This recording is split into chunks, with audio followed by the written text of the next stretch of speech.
In 1992, the Sega Genesis was enjoying one hell of an epic year of game releases.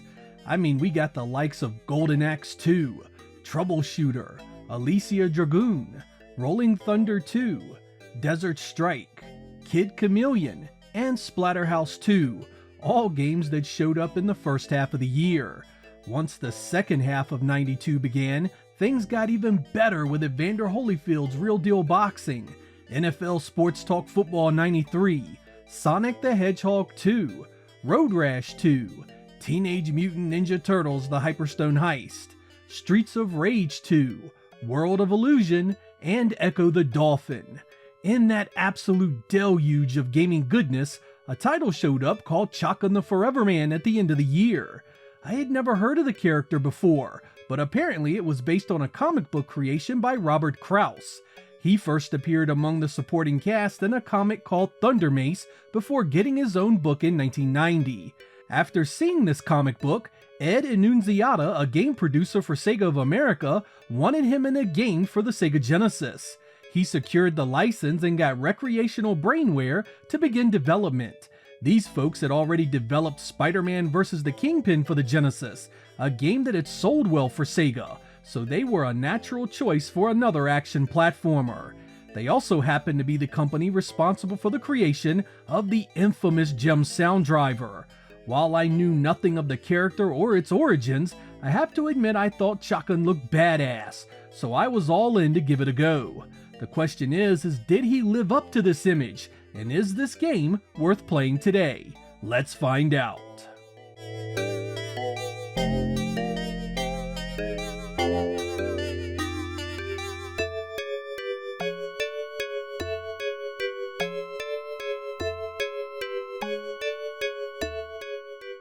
As the story goes, Chakan was an arrogant swordsman that felt he had no equal. So sure of his abilities, he challenged the mighty Death himself to a duel to win immortality. Unfortunately for all his skill with a sword, Chakan didn't know the simple rule that you never mess with Death. Chakan defeats his skeletal foe, only to be cursed with an unrelenting battle against all evil in the universe. And so your arduous task begins. The hub world, or navigation level as the game calls it, is where you start and is a place where you can see your progress thanks to an information panel in the center. Here you can see the 4 different worlds you need to defeat. There's Earth, Fire, Water, and Air worlds, each with 3 phases, a weapon to find, and a boss to defeat. Keep in mind that this opening volley of objectives are only for the terrestrial realm, because after you defeat all 4 worlds and their 3 phases, you must then battle in their elemental variants, which again offers 3 phases and a boss to take care of. The navigation level also keeps tab on your time via the hourglass. All 3 phases must be defeated for each world before your hourglass depletes, or you will need to start that world all over again. Chakan has a decent amount of moves to deal with his many foes. He can attack all around himself, both while standing still and while in the air. Hold the attack button and you can easily switch directions seamlessly. He can also roll quickly to get through tight spaces or to avoid enemies. You have a jump, a double spinning jump, and a double spinning attack jump. Your life is governed by the skull bar and it depletes as you take damage. Though you are immortal and have infinite lives, you will need to restart the stage from the beginning if you are defeated. The weapons you procure in the opening worlds give you some unique abilities. The mallet can be used to destroy things like rocks and walls to get to items that will help you in battle. The scythe will destroy webbings that impede your progress. The battle axe can destroy certain doors. The grappling hook can be latched onto certain fixtures to help you get to areas you otherwise could never have dreamed of. All of these weapons can be switched on the fly and used against the game's many enemies as well. Perhaps the most interesting aspect of the gameplay is the alchemy system in place. As you navigate the stages, you will collect potions of fire, water, air, and earth.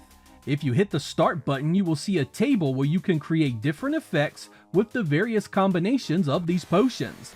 These effects can be quite powerful. You can upgrade your sword with fire, lightning, or ice powers. You can refill your life bar. You can slow down enemies. You can even flip the hourglass if you are about to run out of time. There's 12 powers in all, and you will do well to keep that in mind. There's no information on screen about what these potions do, and they are only explained in detail in the instruction manual. Learn them, because they are pivotal to completing this adventure.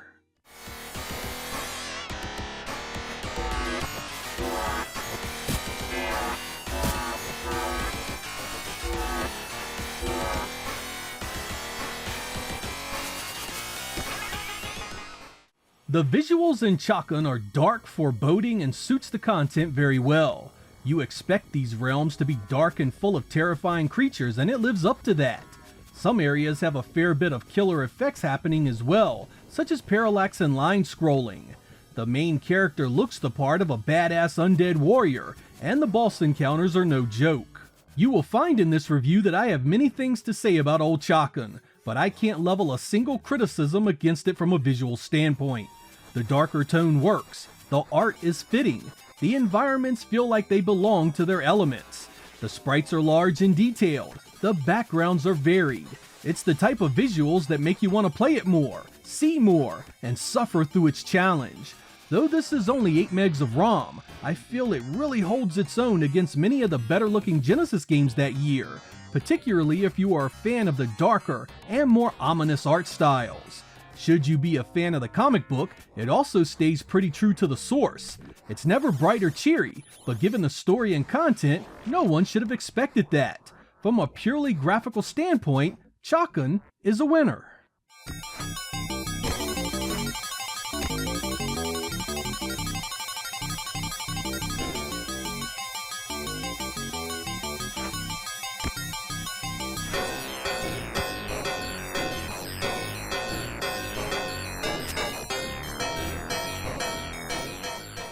Like the visuals, the sound fits this world perfectly.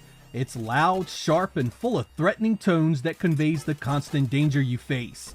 Regardless, like a lot of FM synth, how this meets your ear will greatly depend on your taste in music and tolerance for sound outside of your typical real-world instruments. Let's have a few examples so you can see what it's like.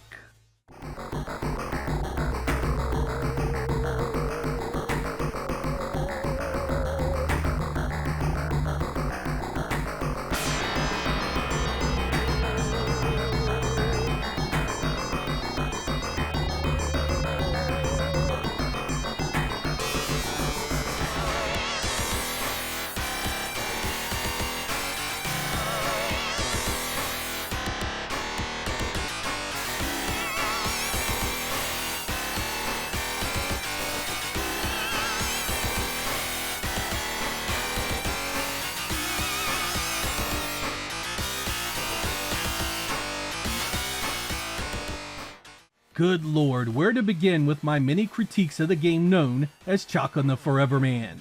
Let's start with the lack of a battery backup or password. This game is not short, and it is ludicrous that you have no way to continue your adventure once you shut off the power. Nintendo had the good sense to add battery backups to many of its games, but Sega all too often didn't care its games were long or difficult. I was also shocked in the way the timer works. Your timer for each world runs across all 3 phases, so if it runs out in phase 3, your ass is back to phase 1 of that world to start all over again. This is insane given the slog and extreme challenge that some of these areas present. I also grew to absolutely hate the level design here. Usually in a 16-bit game I praise verticality in the design, but here it only serves to frustrate.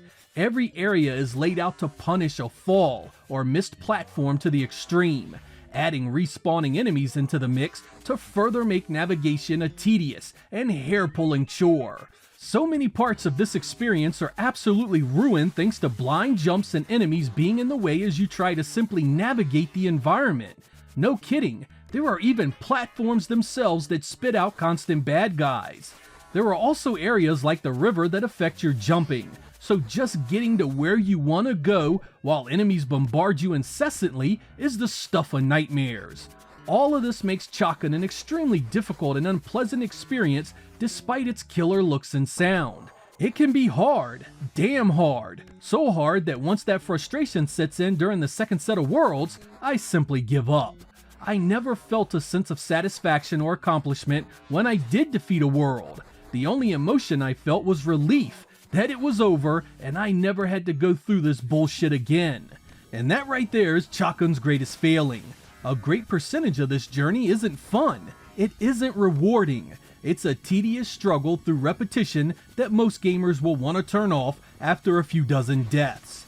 And that's just trying to get through the first realm. Seriously, I genuinely want to know who the hell playtested this, who went over those playtest notes, and came away thinking that this was a game teens, much less kids, would come away from with a positive experience. I know in the 1990s game companies had a vendetta against game rentals, but this game goes well beyond just simple difficulty and trudges straight into the area where it's just frustrating for the sake of. Obtuse level design that gets old fast and respawning enemies with garbage hit detection are not my idea of a good time. Again, Sega expected you to deal with all of that in one setting, a proposition that only the most masochistic among you will appreciate. Chakan's core gameplay is serviceable, and had the game around it been built to take advantage of it, this could have been a winner. Instead, we get stage and enemy design that is perversely insensitive to anyone looking to have a good time. You're gonna miss jumps, miss platforms, and get hit by overpowered enemies that never stop coming and take entirely too much damage to die. The alchemy system can help with some of these issues, but it's not enough to diffuse the hate I eventually found myself feeling for this game. Don't get me wrong, it isn't just that it's too hard. It's more a case of not being worth the effort to overcome that difficulty. All of these emotions came flooding back 30 plus years later in this review, and I ended up feeling exactly the same I did as a 17-year-old Genesis owner in the throes of the depressing reality that I had wasted my hard-earned money on this mess. On the surface, Chakan is an interesting game, but in practice, this adventure is no fun at all.